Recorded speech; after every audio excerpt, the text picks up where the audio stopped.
Welcome to the Healthy Gut Podcast with Rebecca Coombs, the place where you can learn how to achieve a happy, healthy gut. Here's what's coming up on today's show. Hey, just a quick note before the show starts. I'm busy working on Season 2 of the Healthy Gut Podcast, which will return in 2018. So until then, I'll be sharing some of my favourite and most popular shows with you until we return for Season 2. Enjoy the show. Welcome to the show, Katie Caldwell. It's so great to have you here. Thanks for being a guest with the Healthy Gut Podcast. Thank you so much for having me. Aloha from Hawaii. Yeah.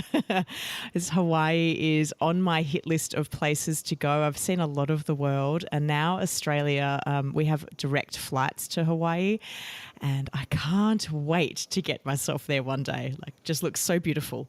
It is. It should be on your list. It's pretty incredible. Yeah. Never been to Australia either, so that's on my list. Yeah, well, now we can do a swap. Let's do a house swap. Yeah. Let's do it. Yeah, totally. It's amazing what SIBO can do. It brings people together. Through adversity comes positivity. And we know that we all have all the cooking tools we need, right? So exactly. We're safe. Exactly. So for the listeners of today's podcast, so Katie and I connected on a Facebook group for SIBO, for people with SIBO. Way back when I first got diagnosed in early 2015, her name just kept popping up, and she was someone who was also going through the condition. And I reached out to Katie and asked if she would very kindly come onto the podcast to talk about life with SIBO as somebody that has lived it, breathed it, dealt with it, dealing with it currently, and all of the associated conditions and scenarios that happen with SIBO. So I'd love for you, Katie, to talk about your journey. Like, what happened for you to finally find out that you had SIBO, and how long were you dealing with symptoms before you actually got a diagnosis? Well, I was quite lucky in that I had a really excellent practitioner straight away. I knew I had some health struggles happening. I suspected thyroid struggles or issues because that runs in my family. And I was having some trouble losing weight. And I'm an avid distance runner. And at the time I was running about 55 miles a week, and still just slowly and steadily gaining weight and feeling very tired and run down.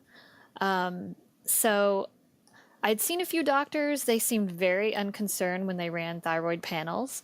But I just knew something was wrong. And I had talked for years about seeing a naturopathic doctor, but I'd never done it.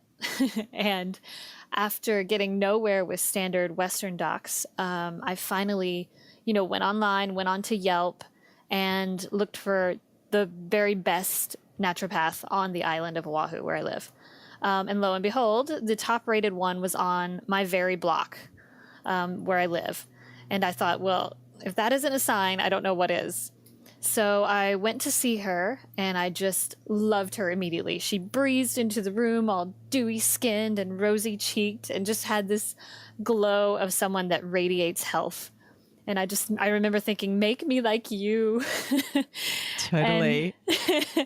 She, within a few weeks, diagnosed me with Hashimoto's, which is an autoimmune thyroid illness. And I thought it was that simple. I would take some thyroid meds. I was put on Nature-Throid, which is a porcine desiccated thyroid. And I thought, I'll get better. Yay. And for a while, it was a little better. I did feel more energetic. I did lose weight. And shortly thereafter, my husband and I went on a 5-week trip to France and Morocco. And we had a blast, and I felt fantastic while I was abroad. I ate whatever I wanted, and my digestion greatly improved while I was there, even though I was eating things that I normally avoided. I had gluten and pasta and wine and beer, and I was just in heaven. And I think there's this assumption or misconception that everyone that has SIBO maybe got it from treating their body badly or eating terribly, but that was not at all the case for me. I had long been a healthy eater and avid exerciser. And as soon as I stepped foot on U.S. soil again, my digestion started getting super funky. And then came the bloating, the bloating we're all so familiar with and loathe so fiercely. I really tried to ignore it for a while, but it became so out of control that my husband and I would just sit on the couch and marvel at its size together. And finally, a few weeks after returning home, I was standing in line at the food market and someone said, "Oh, you're pregnant. You're all belly. Lucky you." And I remember just being horrified. But I took a beat and I smiled and rubbed my little bacteria baby and just said, "Thank you." And then I immediately rushed home and called my new doctor. And it was so funny because within 3 minutes on the phone with her, she said, "I think we need to test you for something called SIBO."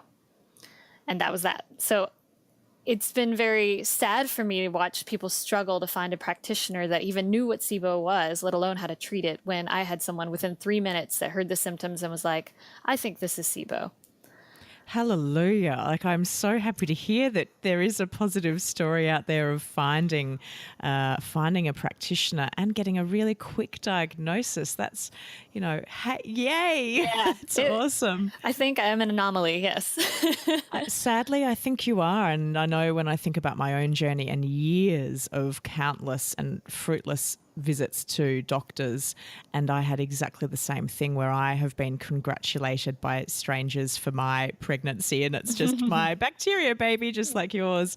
And, even with that, doctors are still saying, "Well, you've just got IBS, just deal with it." Right. So I'm so happy to hear that that you were able to get diagnosed quickly, and that really should be what it looks like. And hopefully, with all the advocacy and awareness that people like yourself and I and others are doing, hopefully that will be a reality in the not too distant future. Yes, absolutely. One can Yeah. So from that point, I'm assuming she ran a breath test with you, did she, to diagnose you with SIBO? Yes, we did the standard breath test, measuring hydrogen and methane, lactulose. And I had high hydrogen. I topped out at 133. It was actually the highest she had ever seen at that point. She treats SIBO a lot.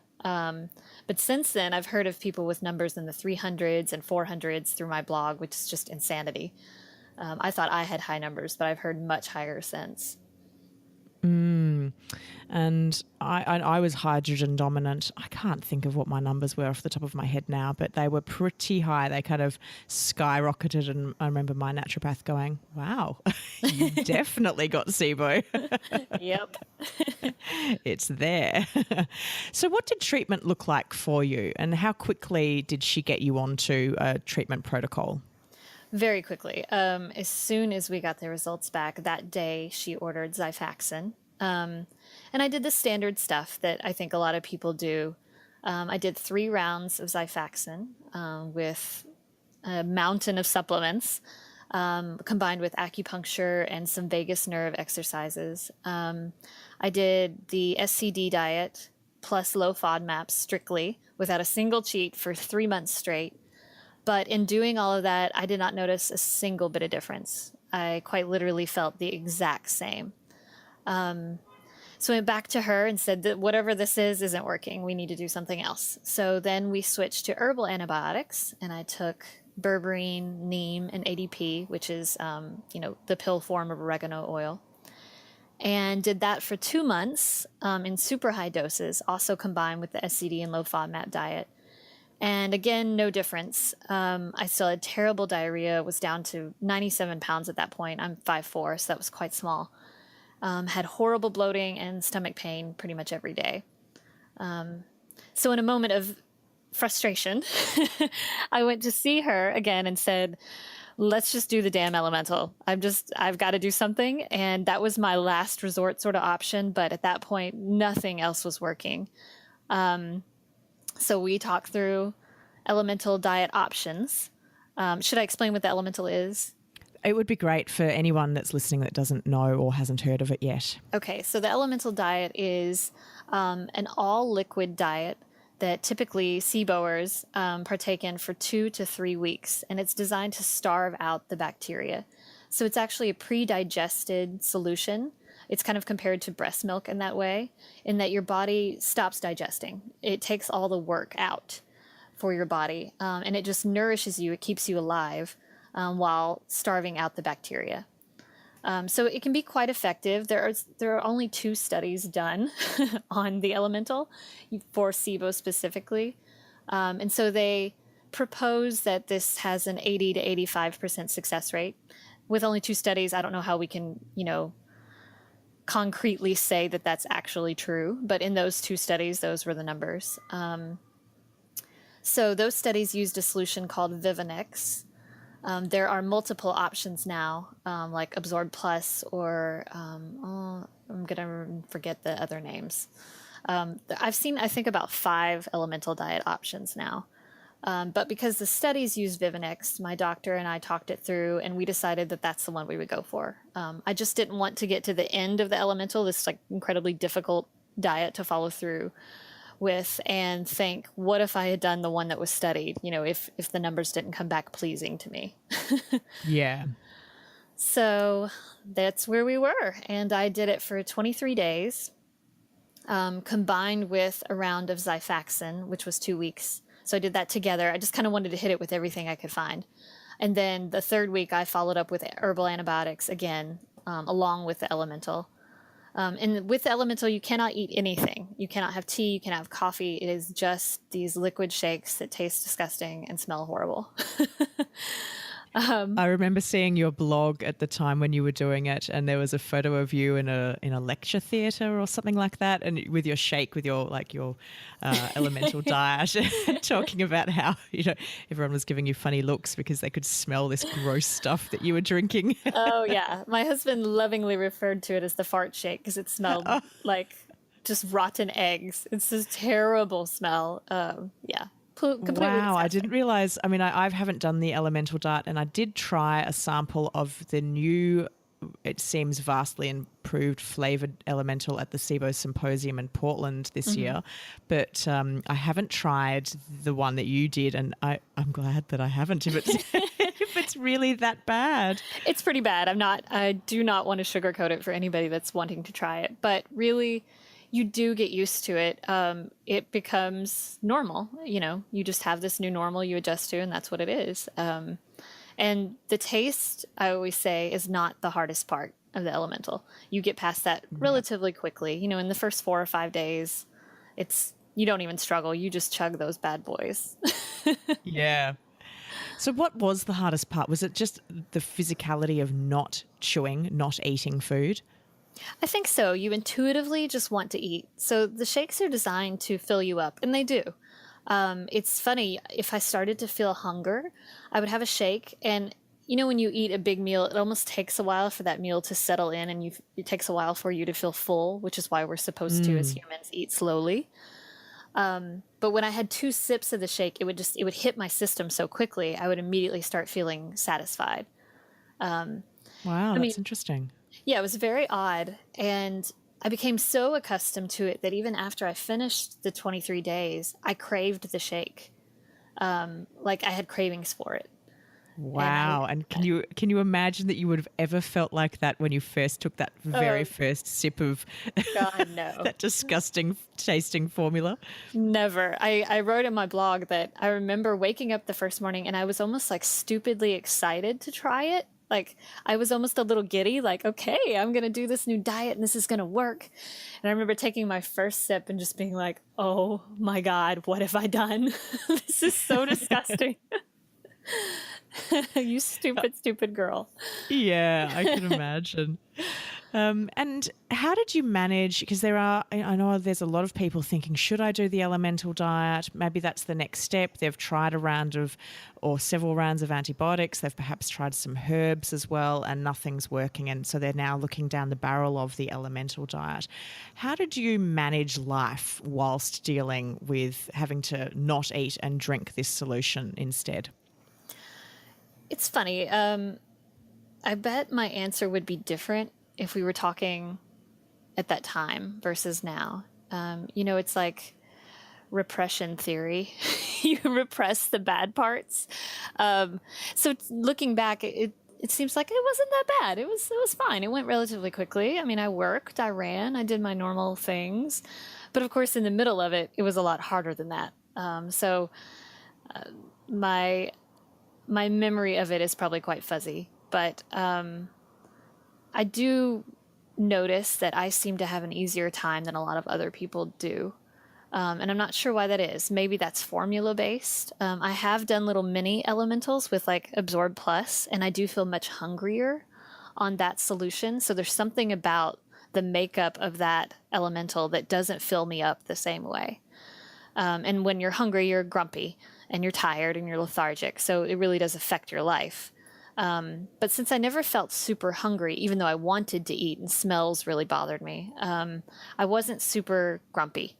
And I did take the exercising down significantly while I was on the diet, but I still did it. I still ran every other day. I still lifted weights.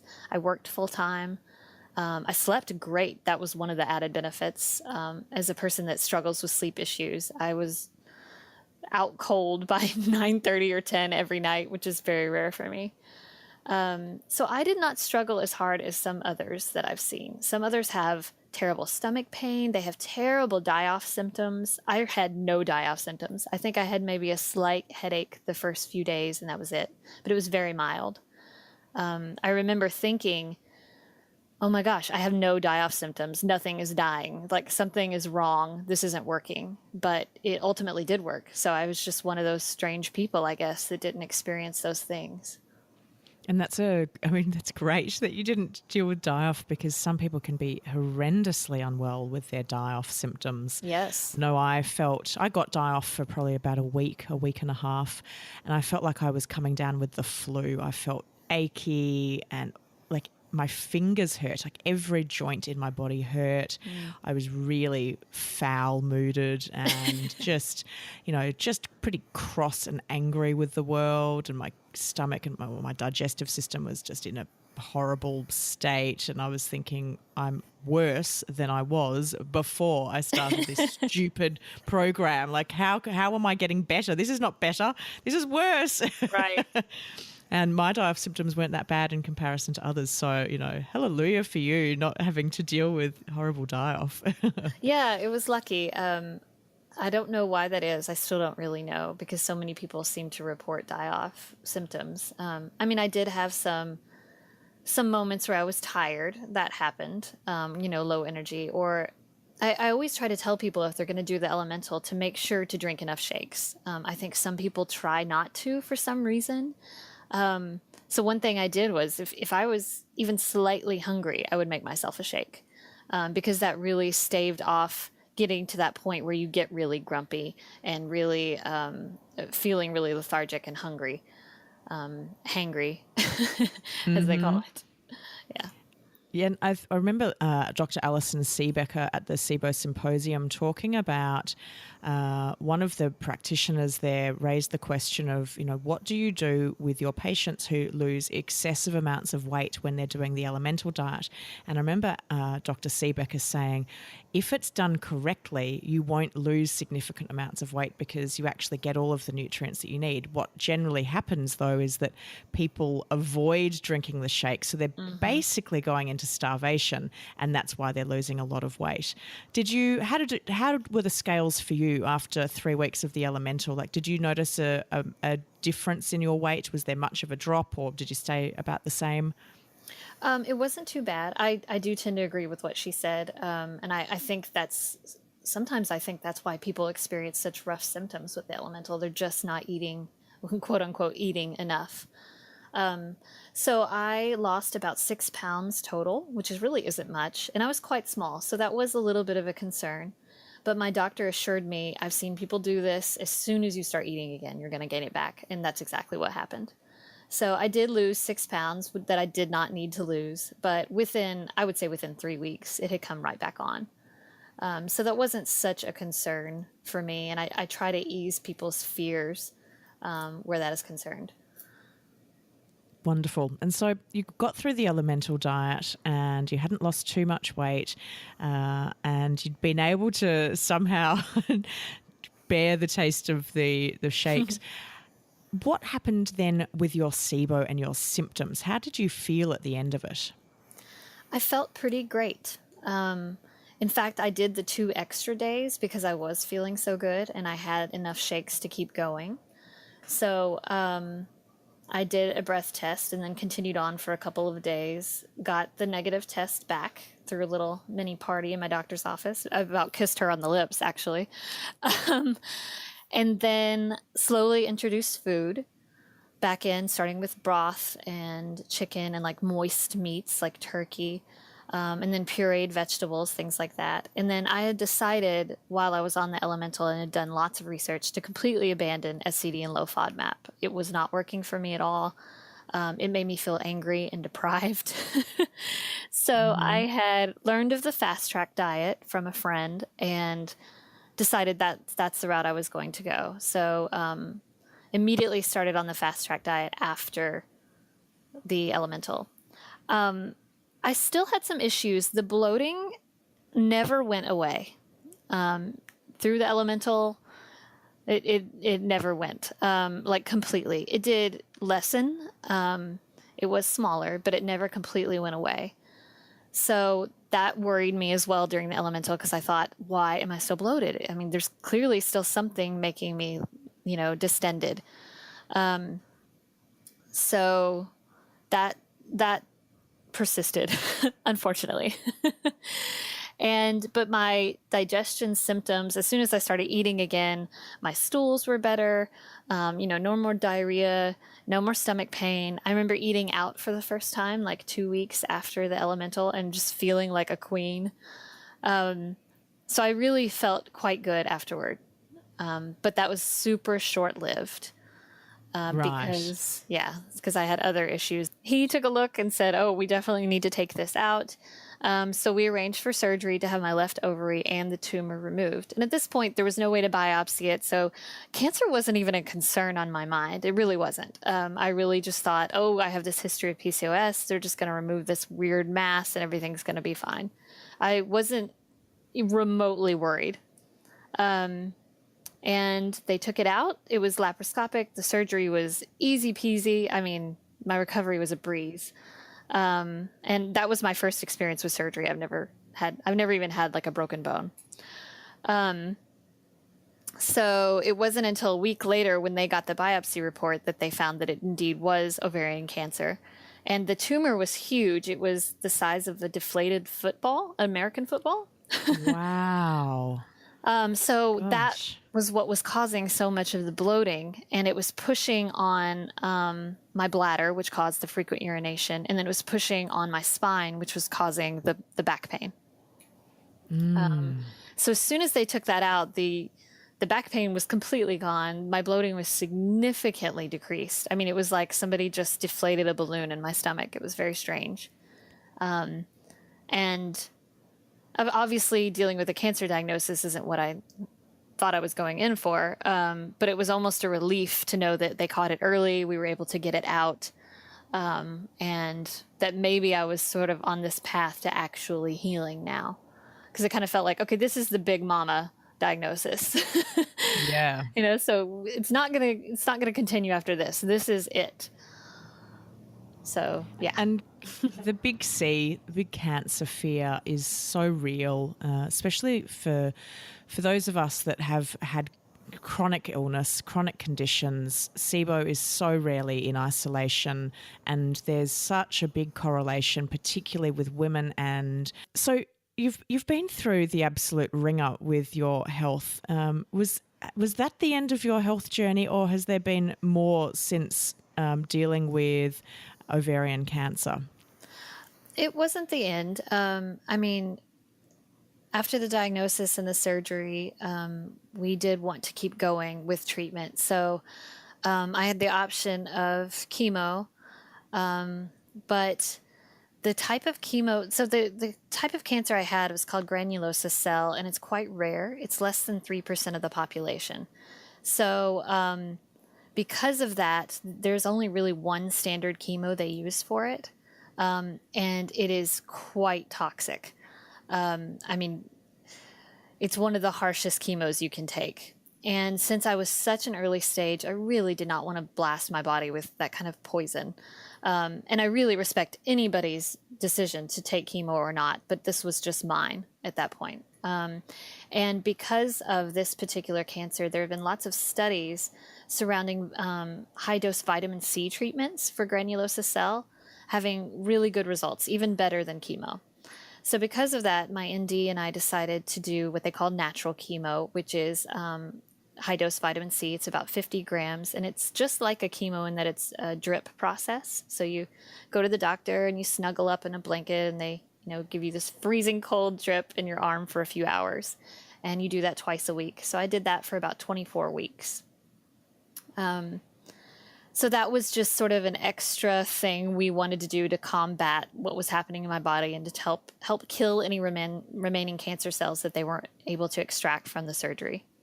Wow. And then after that, more things happened. We decided to do genetic testing because of some of my issues, and a whole mess of stuff came up there. It was like this little roadmap to all my health problems. It was really fascinating. It showed that I was sort of destined to have ovarian cancer based on my genetic makeup, which is quite interesting. So you're like, I'd be interested to know what time frame this has spanned over from that first sort of an initial SIBO diagnosis to today. How long has that been? The SIBO diagnosis came not quite 2 years ago. So it's been roughly 2 years, but a few months under. Yeah. Yeah. And I'm interested to know how has your mindset been through this whole period? Because it's been one hell of a journey for you. And I'm really interested to know how you just get up and get on with every day. What's been your kind of mechanisms to cope with all of this? I'm not a naturally. I find it really saves me in relation to health problems. If I can make fun of it, it just seems smaller somehow. And I think others confuse a sense of humor with optimism or positivity. I often talk with the newly diagnosed about grieving your old life some. I think most everyone has to do that a little when faced with any chronic illness or condition. And I think it's perfectly normal. It does affect your social life, your family life, your love life. SIBO is not a sexy illness. Let's put it that way. There is a period of adjustment, and I really believe in allowing yourself to feel your feelings. I am a social worker, so of course that's par for the course, but I truly think there should be space for honesty with our feelings. It's okay to be a little depressed. It's okay to be a little angry. It's okay to feel a little guilty that you're being dramatic or wallowing a little. All of it is okay. Feelings are just feelings, is what I always say. They're not good or bad. They're just true and honest and real. So I always try to give people space to just feel how they feel. Having said that, however, I also often think that it can get dangerous to set up camp in a dark space, and it can be a recipe for prolonged depression, which of course isn't going to help your health or your relationships or your self-esteem. So my best advice is usually just to wallow a little, let yourself feel sad or angry or whatever you may feel, and then try your best to find ways to deal and to cope. And those ways are going to be personal. This is your new normal, and you have to adjust to that new normal. And that mindset shift takes some time, and that's okay. I try to walk a really fine line here, especially in the forum, because I don't like to push people into spaces they're not ready for.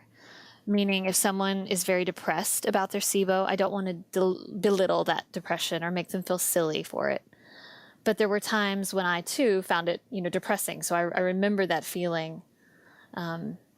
However, perspective can be a really beautiful thing and a blessing. And as a social worker that has worked in things like domestic violence and sexual violence, I know that SIBO is sort of in the greater realm of things, fairly small and manageable. And even in the greater realm of health problems, it's a fairly livable situation. But if you were like me and never experienced any health problems before, then a SIBO diagnosis can feel like the sky is falling. I definitely went through a depression when I got diagnosed. And like you mentioned before, I really believe SIBO is a symptom of a larger issue. I think that many people that are newly diagnosed find out that they have SIBO and they think, yes, an answer. I know it's wrong now and I can start to treat and get myself better. But for many of us, not all, but many of us, that's not the case. SIBO is an indication that something is going wrong with your body. It is usually a symptom of the thing instead of the actual thing, if that makes sense. So getting a SIBO diagnosis can be like a first step in the journey. And it absolutely was in mine. And as far as coping, I want to be honest with you because I really believe in transparency. I have struggled some in the past with the SIBO group when I got diagnosed with cancer. And I'm beyond it now, and I'm actually a little ashamed of it now. But it's true. When I first found out I had cancer, I joined a Facebook cancer group for my particular tumor type. Because like I mentioned, it was extremely rare and it was hard to find info about it. And it became very interesting to toggle back and forth between that group and the SIBO group. In the cancer group, there were literally women dying every day. Their posts were about how to make sure their funeral arrangements were arranged so the burden didn't fall on their children, or how to get through the day at work when they were puking from chemo up to 14 times a day because they couldn't quit work because they needed insurance, to pay for the chemo. And then I would switch to the SIBO group and there would be this dramatic, almost borderline suicidal post about missing chocolate or beer. And I would get angry. And I would slam my computer shut and I would just think, wow, I just wish I could put those people in the cancer group for just one day, and just like shove perspective down their throats. And don't get me wrong, I'm not proud of these thoughts or my behavior here. It really wasn't very fair of me at all. I just, again, want to be honest. And it took me some time to really find empathy with SIBOers again. I had to put myself back to where I was when I was first diagnosed and remember that it was a major lifestyle change. And just because I had coped with it and gotten past that dark place didn't mean that I didn't have it myself. So being judgmental of their process was wrong and unfair and not, the person I want to be. So now I can find empathy with both groups and I can see it for what it is in a more balanced way. Obviously, I believe, cancer is more serious. There's no denying that. But again, if you've never had to deal with health problems before, SIBO can be very difficult and unfair. And I'm glad that I was finally able to work through my feelings of hostility about both. Otherwise, I wouldn't have been able to take on, the admin position of that group because it wouldn't have been ethical for me as a person or even as a social worker. Yeah, definitely. And I really agree with what you've said about SIBO being a journey. And I know, like for myself, I look back over the last 2 years because I'm almost at the 2-year mark of my diagnosis with SIBO as well. And I have changed dramatically from who I was 2 years ago. And I am, I've had a whole bunch of other conditions come out and I'm currently testing for the MTHFR gene mutation as well. And, there's so many similarities between you and I, Katie. But I remember being that person upon diagnosis going, I'm just going to smash this. I'm going to get rid of it as quickly as I can and then I'll be fine. Then I'll be perfect. And my health's going to be amazing. And I'm going to be the quickest person ever to have beaten SIBO. And I wasn't appreciating that SIBO was just a symptom of my body being disordered, and it had just screamed loud and long enough for me to have finally done something about it. And now I'm kind of like peeling back the layer upon layer of the onion skins, those onions we can't eat anymore, to figure out, well, what's the core of my problems, what's really going on deep down in there to make me present with things like SIBO and endometriosis and hemochromatosis. And if, I do have positive MTHFR gene mutation testing, which my naturopath is convinced I do have it, what's caused all of these things. So I think that's really the message I hope that anyone listening today gets out of our chat, is that SIBO for a lot of people is just the beginning. It's the tip of the iceberg, and you really do need to play private investigator into your own health, take your own health into your hands, and find a person or a team of practitioners that are willing to work with you and keep going, keep looking. Hey guys, do you feel completely overwhelmed when it comes to figuring out what you can eat? that's suitable for a SIBO diet. I know that I felt so overwhelmed at the start of my SIBO journey. And let's be honest, eating for SIBO can be challenging. It can downright suck at points. You've already got so much going on. You've got your treatment, you're trying to remember to take all your medications and your supplements, and not to mention all of the daily symptoms that you have to experience. The pain, the bloating, the constipation or diarrhea or both, and the brain fog and exhaustion. The list just goes on. Having someone else take that hassle away from you for planning your food can make your day just that little bit easier. And this is where I've come to your rescue. I've developed SIBO meal plans just for you. They take all of the stress away from planning your SIBO daily food intake. They're based on the SIBO biphasic diet by Dr. Narala Jacoby, and each meal plan is just for the specific phase it relates to. So you may be on phase 1 restricted, or phase 1 semi-restricted, or phase 2 reduce and repair, and there is a meal plan just for you. We've got 14 days of SIBO-friendly meals and recipes included. There's weekly shopping lists, there's handy hints and tips to make cooking easier, and every recipe is 100% gluten-free. The recipes are low grain. We only use a little bit of rice or quinoa in the recipes, depending on what phase you're following, of course. All the recipes are low carbohydrate, very low dairy, low sugar, and there are low FODMAP options included. The great news is that you can download it instantly and you can get cooking today. If you'd like to know more about the SIBO meal plans, head to thehealthygut.co/SIBO-meal-plans, or head to the show notes from today's episode and just click on the link there. I hope you enjoy the meal plans, guys. I know it's going to save you so much time, energy and effort and help you be compliant to your SIBO diet as you go through your treatment. Now let's get back to the show. How did you manage friends, family, and your husband with all of these conditions, and particularly around having to change your diet so dramatically? Because it doesn't just impact us as SIBOers, it impacts our little community, the community of people that we live with, live within. How did you cope with that? Well, my husband, Joe, kind of learned along with me. Really, he was pretty great, actually. He was supportive without being overbearing.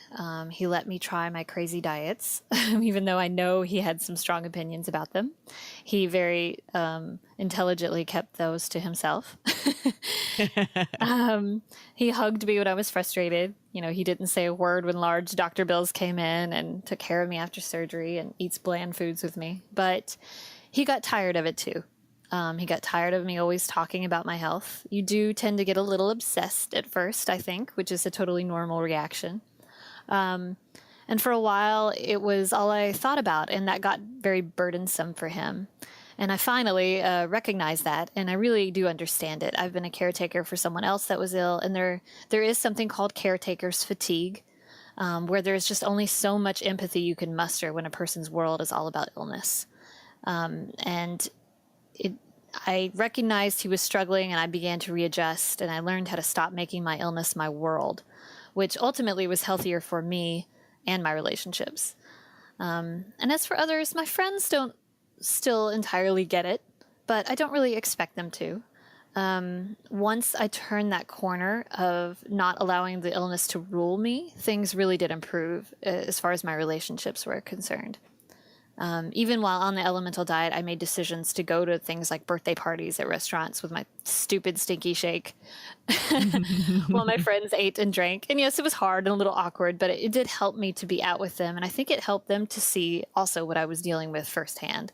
They saw me get skinny. They saw me, drinking these disgusting things.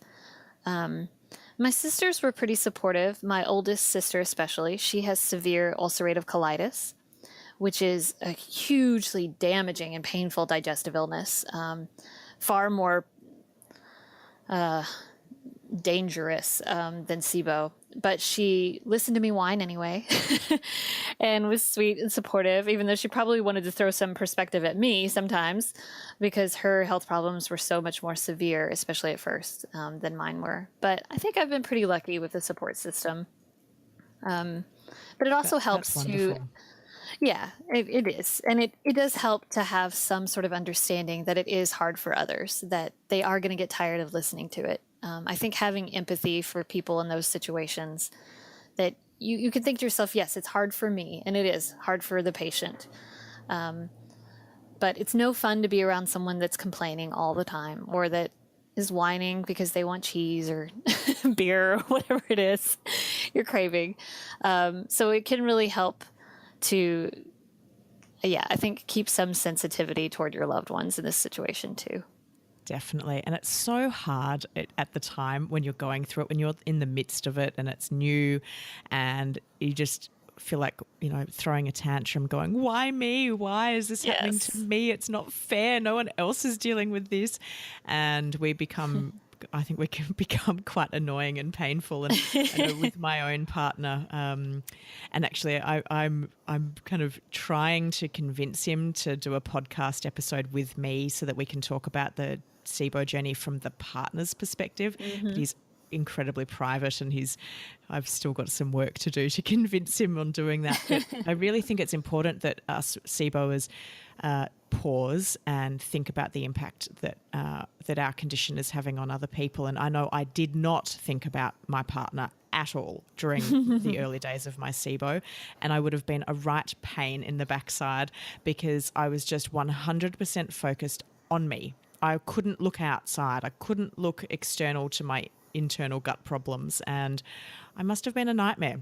And I now have perspective, and I actually have apologized to him and said, I'm sorry, I must have been such a bitch to live with, and thank you for standing by me. So Absolutely. I think we sometimes we need a bit of a slap just to wake Yeah. up. It doesn't have to be all about us, but it's hard to get there, and sometimes it takes some time to get there. Oh, absolutely. And I think it was helpful for me to remember feeling that way about someone else. I took care of my mother when she was very ill, and I knew her illness wasn't her fault. I knew she really was sick and felt terrible. And so I had these very conflicting feelings of almost resenting her for being sick, but also feeling very sorry for her and very sad about her sickness. And it was quite confusing in my own head. And I remember thinking, that is how my husband is feeling. He knows I'm not faking this. He does feel bad for me. He feels empathetic, but he's frustrated too. Definitely. So what does your sort of average day look like now? Are you through the worst of it? Are you still treating any of these conditions? I'd love to know where you're at today. Well, that has changed a little over the last week, actually. I was on a daily basis feeling pretty good. I know I'll likely never be where I used to be, and that's okay.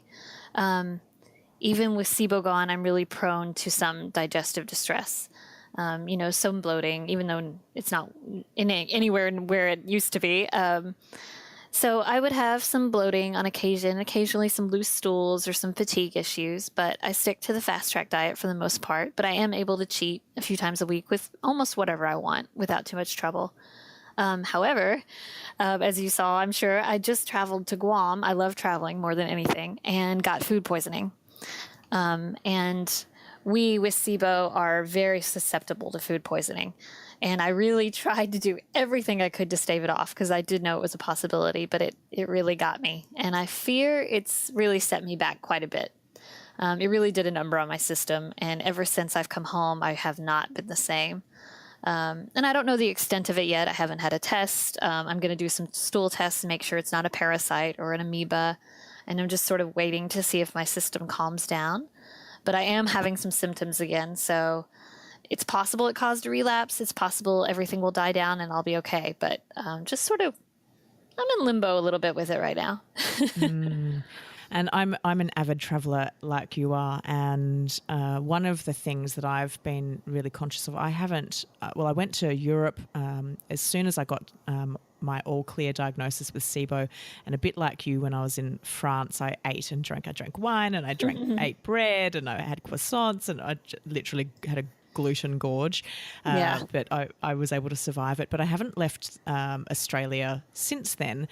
And one of my kind of quiet little sort of in the back of my mind fears is I get food poisoning almost every time I leave Australia because my gut is so susceptible to it. Yeah. And I don't want that to happen. But I'm not going to stop traveling. So I'm traveling to Thailand and Vietnam over Christmas and New Year's. Nice. And so I'm just going to have to work on, well, what do I do to help prevent what I can? And if I get something, okay, at least I know what it is. I know what I can do and I just deal with it at the time.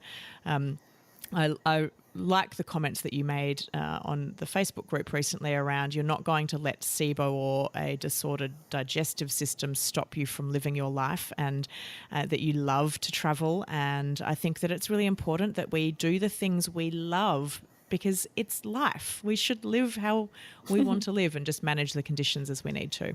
Yes, agreed. Yeah. So I hope you had a great time in Guam, even though it gave you some food poisoning. I did. Those 2 days were not so fun, but the other 2 days were wonderful. And we are already planning a trip in November to New Zealand. So we're still on that train. Yeah, great. And you'll be so close to Australia. You should just pop over. I know. Come say hi. Right there. There's a term that you use, which I love, and it's toxic positivity. Can you tell me a little bit about what you mean by toxic positivity? Yes, I am sort of obsessed with this concept, and I've done a lot of research around it. I even did a formal research project on the concept in relation to women and the sort of pressures of perfectionism that women have in combination with toxic positivity. But it is a term coined by a woman named Barbara Ehrenreich. She's a feminist sociologist, and it is about this particularly American attitude. It's touted as more than just a temperament here in the States. It's actually treated as if positive thinking is the key to success and prosperity and health and happiness. And it can come from numerous sources. It comes from churches in relation to how your sunny demeanor and ultimately positive outlook on your blessings will prosper you, in this life and then in the afterlife. And it even comes from the medical profession. That often shoves positive thinking down the throats of patients, telling them that positive thinking will help heal them and de-stress them. And it's especially something perpetuated and prescribed to by women, because I think the pressure for women to be perfect is huge.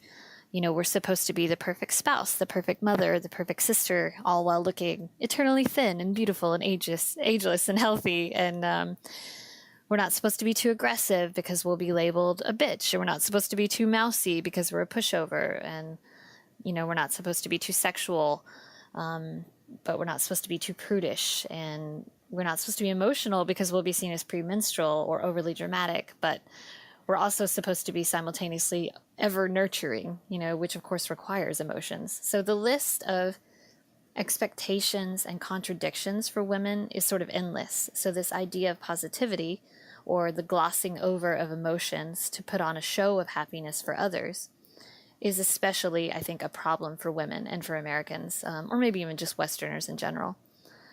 And because of the extra pressures on women to strive for perfection in nearly every aspect of our lives, I think we have a right to be angry. We have a right to feel stifled and trapped in these expectations that are unfair and ridiculous. And we have a right to feel bad about ourselves because of what we're taught that women have to be. And I think this notion of positivity can stifle emotions, leaving us feeling frustrated or lonely. And I'm not saying life isn't full of blessings or that there is absolutely no merit to positivity. I do believe in the power of honest perspective, as I mentioned earlier, but I think we as a society take it way too far. Barbara has a lovely book called Bright-Sided, which talks about toxic positivity in relation to her cancer diagnosis, which is something I saw and experienced firsthand with my own cancer and my mother's. People don't know what to say, so they think of silver lining scenarios. At least you're losing weight, or at least you're not losing your hair. And it becomes very stifling and makes the patient feel as if they're not allowed to feel upset, or most especially, they're not allowed to feel scared. It can also cause feelings of failure, meaning, how do I explain this? So many can shove the idea of positivity onto you that they convince you might be able to heal yourself. But if you're unsuccessful, it sort of places this burden of failure and guilt on you, on the patient. So they now have to deal with a cancer diagnosis and all of the scary things that a cancer diagnosis entails. And they also have to deal with the guilt of not being able to heal themselves with this mystic power of positivity. And I don't know, I also think Americans often look at sadness and anger with disdain. We think these are quote unquote bad feelings, but they're just feelings. They're normal and human and something we all feel. And I feel like something that should all be allowed. And I would argue it's important to allow yourself to feel true feelings, because only then can you really work through them and come out healthier on the other side. So I view toxic positivity as sort of a mask. It's something that helps others feel more comfortable. And I often think of it as sort of a luxury for privileged people and a way to mask what someone is actually feeling inside. So that was very long-winded. Was that, is that an okay explanation? I think that was great, and that's so interesting and so valid, and it really goes back to what you were saying earlier in our conversation today, where it's okay to feel grief and it's okay to feel anger and annoyed and all the negative emotions that come with illness. You don't want to stay there forever, but it's fine to feel those things. And I look at myself and I think if I hadn't have felt my negative emotions, I perhaps wouldn't have been able to move forward, because it was only by feeling those things that I was then able to start addressing some aspects in my life that I needed to change. And they weren't positive aspects, but I needed to feel pretty down about some things to move forward. So Absolutely. It's just human. It is, totally. We've talked on and off about the SIBO discussion support Facebook group, of which you're an administrator, and it's a Facebook group that I stumbled across right in the early days of my diagnosis with SIBO, and it has definitely been a handy platform for me to ask lots of questions, and now that I'm sort of through the worst of my SIBO treatment, I'm now able to help others. I'd love for you to talk a little bit about the group, how people can find it, and what its purpose is. Sure. So you can find it by searching in the Facebook toolbar, SIBO discussion/support group. It's that simple. That's the title. There are currently a little over 12,000 members, so it's quite a large group. Which can sometimes be a little difficult because it moves so quickly, but there's so much information to be found on this page, really some brilliant people. And we try to keep it a support group. We really try to make sure members are being supported. I have great partners in the other two admins, so that helps tremendously. And my ultimate pet peeve in the group is when members tell other members what to do, how to eat, how to treat their illness, how to feel, the sort of should people, if you will, as in you should take blank. So one of our only rules is not to boss others around and not to give medical advice. So we just want to protect our members' autonomy and the right to treat their bodies how they feel is right. So we really do try to keep it kind and a place that is safe to express yourself. If you're feeling depressed, express yourself. If you're feeling excited because you had a perfect poop that morning, whatever it is, you can celebrate it in the SIBO group. It was developed by an admin called Kenny King, who is still an admin. And I believe it was, I hope I get this right, I believe it was started after the very first SIBO symposium, where it was discussed that there was really nowhere to go for help or support. And at that point, especially, doctors really knew very little about SIBO. And so I really commend Kenny for creating this community that instills knowledge and support to so many others when you really can't find it elsewhere. And it is a great place to find support and, like you say, share your highs and your lows with people that know exactly what you're going through, which you often don't have in your own personal community of friends and family, because often they have no idea what SIBO is all about and what it actually feels like. So it's been a great support for me over the last 2 years, and I know it's a great support for others. I've recommended it to other people that have been newly diagnosed, and they've found that very useful.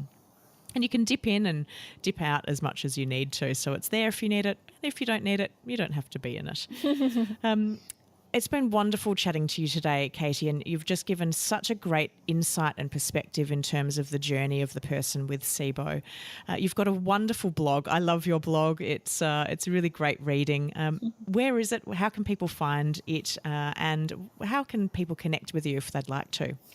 Yeah, the best way, because the actual blog address is quite long, is to just Google the title, which is The Ballad of Joe and Katie, and it will come right up. And, I started the blog as like sort of a travel lifestyle blog. We were living abroad at the time. But I really find it therapeutic to be very open about my illnesses. So I do talk about health, but I also talk about my life and travel and other things. But The Ballad of Joe and Katie, it should come right up.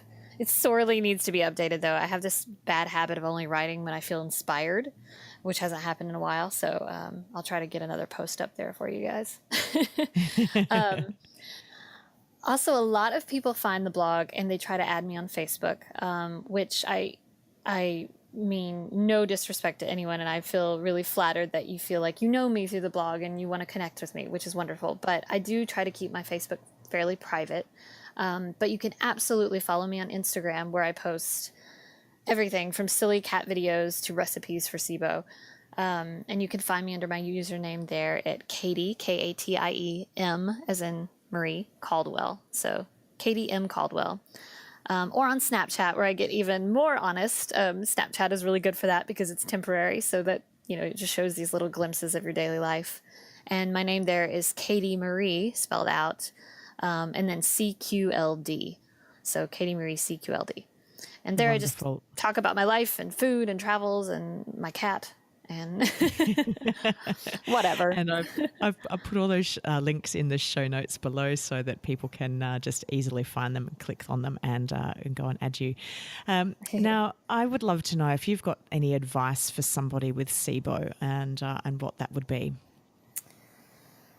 Oh, sure. I think I've covered a lot of it. I would say, I know it's difficult in the beginning, but try your best to take it in stride. Allow yourself to grieve the changes in your life. But again, try not to live in that space. Try not to let it take over your whole world. Do things to bring yourself perspective. One thing I often recommend is maybe to volunteer with groups that need your help and are struggling.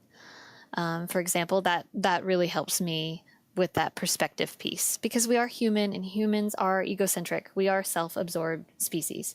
It's just going to happen. But there are things that we can do to sort of control that aspect. And try not to let it isolate you from friends and family too much, and to keep in mind to have compassion for those that might get a little frustrated or fed up with you. And if at all possible, as we've both mentioned on this podcast, try your best to find a good practitioner, someone that will actually listen to you.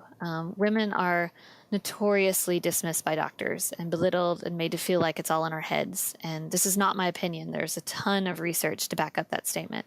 So be aggressive and be vigilant. We have, I think, this weird power dynamic with doctors where we think they are the authorities. But no, we are the authorities on our bodies. We live in them, and doctors work for us.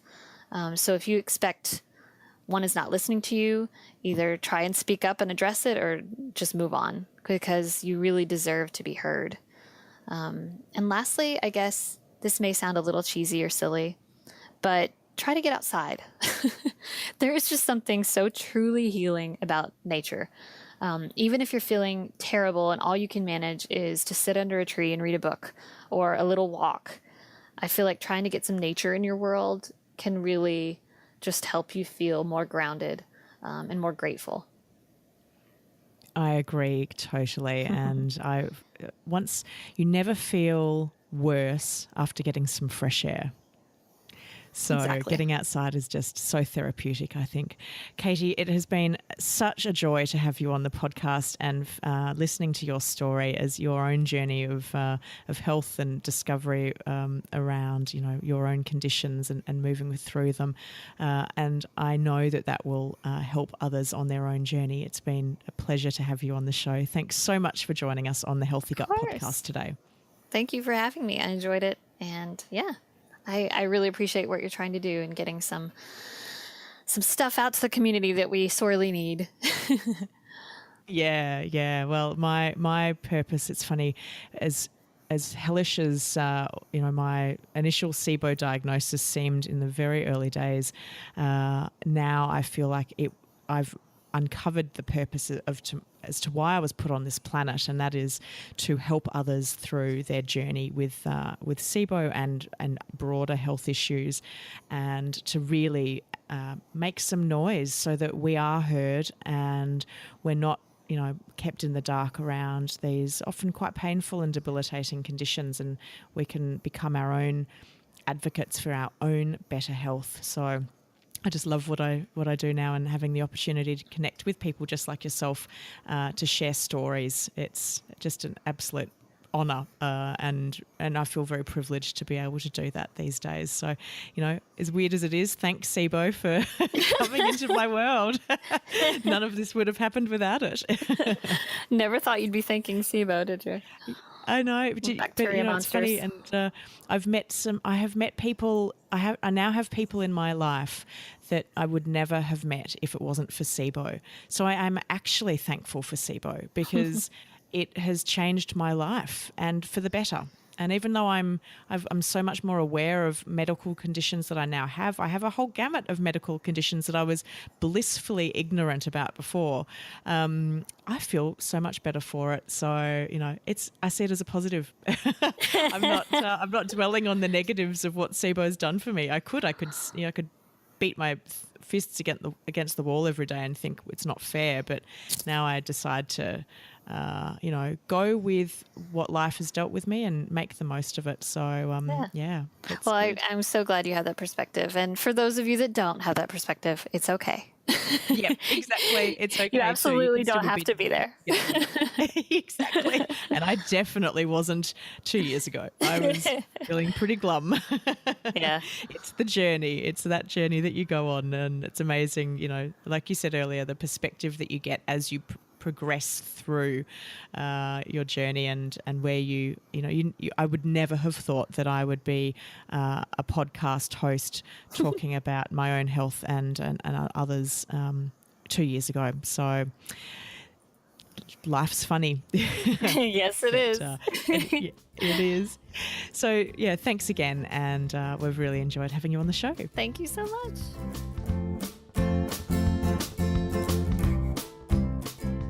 I hope you enjoyed today's episode with Kirsten Baus.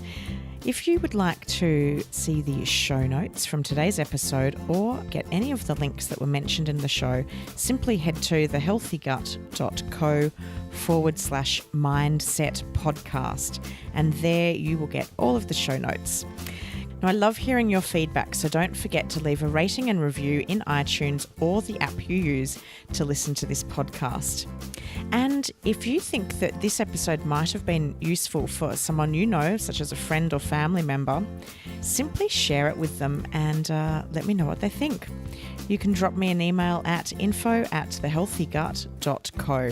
And also come across to Facebook, Instagram, Twitter, YouTube, Pinterest and Google+. We're everywhere, and just look for us under The Healthy Gut. You've been listening to the Healthy Gut podcast with your host, Rebecca Coombs. To learn more about The Healthy Gut or our podcast, head to thehealthygut.co/podcast. And as we are fully funding this podcast, if you would like to help support the continuation of this podcast so that we can continue to bring you future episodes, All you need to do is make a contribution at thehealthygut.co/podcast. We would like to thank Belinda Coombs for the production, editing, and original music score of this podcast. To hear more of Belinda's music, head to soundcloud.com/Belinda Coombs. The Healthy Gut podcast is a production of The Healthy Gut. Thanks for listening.